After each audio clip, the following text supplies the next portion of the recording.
భార్య చేతిలో మరో భర్త బలయ్యాడు. ఇలాంటి సంఘటనలు ఇటీవల తరచూ వినిపిస్తున్నాయి. ఇలాంటి ఘటననే మరోసారి కరీంనగర్ జిల్లాలో వెలుగు చూసింది. అనైతిక సంబంధానికి అడ్డు వస్తున్నారనే కారణంతో భర్తను అత్యంత పాశవికంగా హత్య చేయించింది ఓ భార్య. కరీంనగర్ నగార్ శివారులోని బొమ్మకల్ ఫ్లైఓవర్ వద్ద రైల్వే ట్రాక్ పక్కన జరిగిన హత్య కేసు మిస్టరీని పోలీసులు ఛేదించారు. ఈ హత్యకు వివాహేతర సంబంధమే కారణమని దర్యాప్తులో తేలింది. ఈ కేసులో 3 నిందితులను అరెస్ట్ చేసి వారి వద్ద నుంచి హత్యకు ఉపయోగించిన సామాగ్రిని స్వాధీనం చేసుకున్నారు.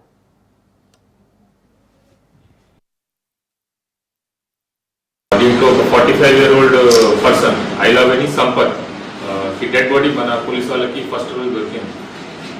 అప్పుడు దొరికిన తర్వాత సస్పిషియస్ డెత్ కింద కేసు రిజిస్టర్ అయింది. ఆ తర్వాత ఇన్వెస్టిగేషన్ చేసినప్పుడు మనకి పూర్తిగా డీటెయిల్స్ వచ్చినాయి. ఈ అఫెన్స్లో మర్డర్ జరిగింది. మర్డర్లో 3 అక్యూజ్ ఉన్నారు. దీంట్లో డిసీజ్డ్ వైఫ్ అండ్ ఈమెతో పాటు ఇంకా 2 acquaintance ఆర్ ఇన్వాల్వ్. మరి ఎట్లా జరిగింది అంటే ఫస్ట్ మోటివ్ దీంట్లో accused deceased and deceased wife మధ్య పాత నుంచి గొడవ జరుగుతూనే ఉంటాయి. దీని హరాస్మెంట్ వల్ల plus deceased wife and accused A1 Rajaiah వాళ్ళ మధ్య కూడా ఇల్లిసిట్ రిలేషన్షిప్ కూడా ఉంది. సో ఈ హరాస్మెంట్ వల్ల ఇల్లిసిట్ రిలేషన్షిప్ వల్ల A1 Rajaiah along with deceased wife A3 and A2 Srinivas ఈ 3 ప్లానింగ్ చేశారు ఇతనికి చంపించడానికి. So as per their plan 29th July రోజు వాళ్ళు డిసీజ్డ్కి అవుట్స్కట్స్ ఏరియాలో బొమ్మకల్ అవుట్స్కట్స్ ఏరియాలో రైల్వే ట్రాక్ పక్కన ఒక చెరువు దగ్గర తీసుకెళ్లారు. అక్కడ on pretext of drinking alcohol అతనికి తీసుకెళ్లారు. తీసుకెళ్ళినప్పుడు అక్కడ వీళ్ళు ఆల్కహాల్ త్రాగారు. ఈ క్రమంలో ఎక్కువ డ్రింకింగ్ చేసిన తర్వాత ఈ బికేమ్ అన్కాన్షియస్ అయిన తర్వాత ఒక weedicide poison which is use to kill weeds in the field. రైతులు జనరలీ అది వాడతారు. దీంట్లో ఒక 45-year-old person Ailaveni Sampath dead body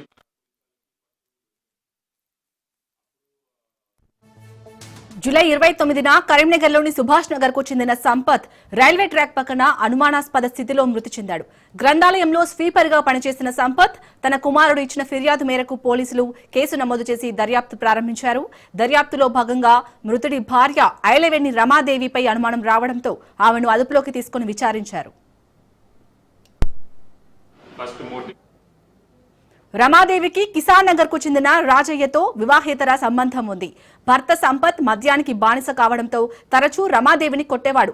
దీంతో విసిగిపోయిన రమాదేవి రాజయ్య తన దూరపు బంధువైన శ్రీనివాస్లతో కలిసి సంపత్ ను హత్య చేయాలని ప్లాన్ వేసింది.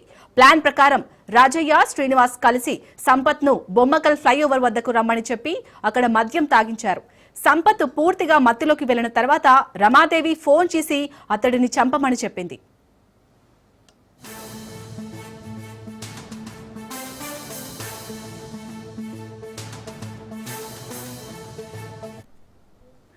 ఇక రమాదేవి ఆదేశాల మేరకు రాజయ్య శ్రీనివాస్ తమ వెంట తెచ్చుకున్న గడ్డి మందును సంపత్ చెవిలో పోసి హత్య చేశారు. సంపత్ చనిపోయాడని నిర్ధారించుకుని అక్కడి నుంచి వెళ్లిపోయారు. ఆ తర్వాత రమాదేవి రాజయ్య శ్రీనివాస్ 3 కలిసి సంపత్ కోసం వెతుకుతున్నట్లు నటించారు. చివరికి సంపత్ మృతదేహం ఉన్న ప్రాంతాన్ని చూసి పోలీసులకు సమాచారం ఇచ్చారు. పోలీసుల విచారణలో నిందితులు తమ నేరాన్ని అంగీకరించారు. హత్యకు ఉపయోగించిన 2 మోటార్ సైకిళ్లు, 3 సెల్ ఫోన్లను, మద్యం బాటిళ్లు, గడ్డి మందు డబ్బాను పోలీసులు స్వాధీనం చేసుకున్నారు. ఈ కేసు దర్యాప్తు చేసిన పోలీసులను కరీంనగర్ పోలీస్ కమిషనర్ అభినందించారు.